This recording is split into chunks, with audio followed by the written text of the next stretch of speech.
Buenas noches a todos. Hoy vamos a presentar nuestro proyecto que abarca la efectividad de las terapias de regulación emocional, crianza positiva y habilidades sociales en la reducción de conductas disruptivas en un adolescente. Para contextualizar un poco acerca de las conductas disruptivas, tenemos datos de prevalencia a nivel internacional que nos indican que entre el 3 y el 4% de los niños están presentando algún trastorno de conducta actualmente. A nivel nacional, tenemos que las edades en las que inician este tipo de dificultades es entre los 7 y los 11 años. La definición de las conductas disruptivas tenemos que es todo aquel comportamiento que está caracterizado por una alta agresividad, baja regulación emocional, bajo control de los impulsos y cualquier actividad que esté dirigida a hacer un daño hacia las otras personas o hacia otros objetos. Tenemos consecuencias a nivel personal, social, familiar y educativo como un bajo rendimiento escolar. En cuanto a los predisponentes de las conductas disruptivas, tenemos desde un contexto familiar, métodos de disciplina inconsistentes entre los padres y las madres y una baja tolerancia de los padres hacia los cambios que supone la adolescencia como una etapa del desarrollo. En cuanto a nivel escolar, tenemos problemas de convivencia, que puede ser un acoso escolar, un bullying, y a nivel personal tenemos dificultades en el autoestima o en habilidades interpersonales. En cuanto a las intervenciones que pudimos indagar y que abarcaban este tipo de dificultades, veíamos que trabajaban fuertemente los componentes de terapia cognitivos conductuales, como estilos de crianza, comunicación asertiva, resolución de problemas, que son terapias en sí mismas que están bajo la segunda generación y que han demostrado efectividad en la reducción de conductas disruptivas y en la mejoría de las pautas de crianza. Teniendo en cuenta lo anterior, para nosotros fue importante identificar si existe una diferencia en la efectividad de las terapias de regulación emocional, de habilidades sociales y de crianza positiva para reducir las conductas disruptivas de un adolescente de 14 años de la ciudad de Bogotá, Colombia. En los objetivos que tuvimos fue determinar si existe una diferencia en la efectividad en cada una de estas terapias y también examinamos la efectividad de las terapias de manera separada. Como hipótesis de trabajo, nosotros quisimos identificar si existe una diferencia en la efectividad y como hipótesis nula, pues identificamos como no existe una diferencia en la efectividad de las terapias.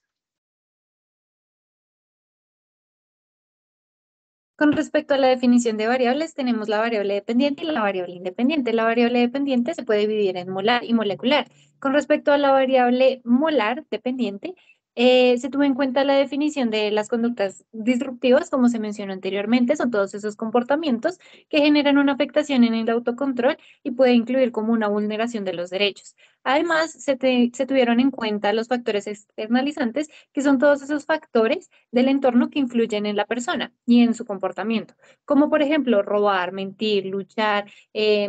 amenazas a terceros, insultos, etcétera. Ya como la definición molecular, se tuvieron en cuenta el concepto de hurtar, que hace referencia a cuando el participante decide hurtar, valga la redundancia, objetos valiosos que tienen las personas que viven en sus alrededores, en el barrio en los alrededores de su barrio. La agresividad hace referencia a las verbalizaciones machistas y ofensivas para ceder sus responsabilidades, lo que hace que sus padres respondan de una manera a la defensiva y genera que el participante emita comportamientos agresivos. Y por último está decir mentiras o mentir. Pues en el caso se ve cuando el participante desea salir a robar a las personas y les miente a sus padres sobre lo que realmente está haciendo. Con respecto a la variable independiente, vamos a trabajar componentes del modelo cognitivo-conductual como las terapias de regulación emocional, las habilidades sociales y la crianza positiva enfocados en el clima social familiar. En cuanto a la metodología, fue un diseño de caso único con análisis secuencial y de tratamiento múltiple, lo cual quiere decir que se caracteriza por el registro sucesivo a lo largo del tiempo de las conductas de un caso, con el cual se busca conocer y contrastar el efecto de uno o más tratamientos de manera sucesiva. En este caso, tuvimos las 3 terapias ya mencionadas y entre cada una de ellas una línea de base para analizar su efecto.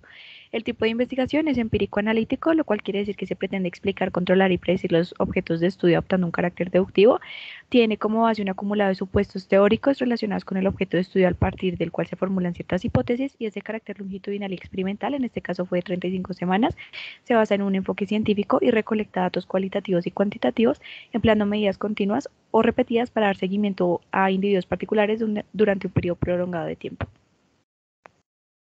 Para este estudio de caso único, el participante que tuvimos fue un adolescente masculino de 14 años que reside en la ciudad de Bogotá. Actualmente vive con su madre, su padre y su hermano menor. Cursa octavo grado en un colegio distrital de su localidad y el estrato socioeconómico del consultante es 2.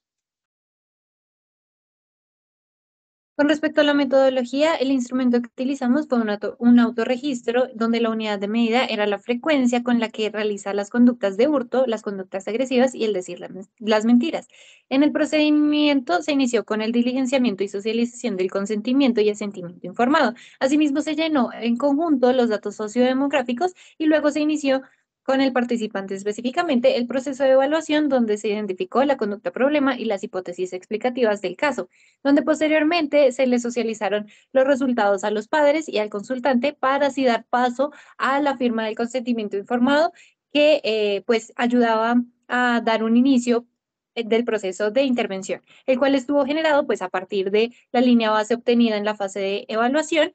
y pues tuvo en cuenta que esto estaba centrado en las pautas de crianza, luego en las habilidades sociales y por último en la regulación emocional con una línea base intermedia donde cada una de estas contaba pues con esa línea base que se tenía en la fase de evaluación y luego se hizo pues la respectiva socialización del proceso. Ya por las consideraciones éticas se tuvieron en cuenta la ley 1090, la ley 1098 y el decreto 8430, ya que estaban encaminados a la protección integral de los niños, niñas y adolescentes al reconocerlos como sujetos de derechos y la prevalencia de estos sobre cualquier persona, respetando la confidencialidad, los valores y los derechos humanos. Para propósitos académicos decidimos solamente analizar las conductas de agresividad en cuanto a las terapias de crianza positiva y de regulación emocional. Eh,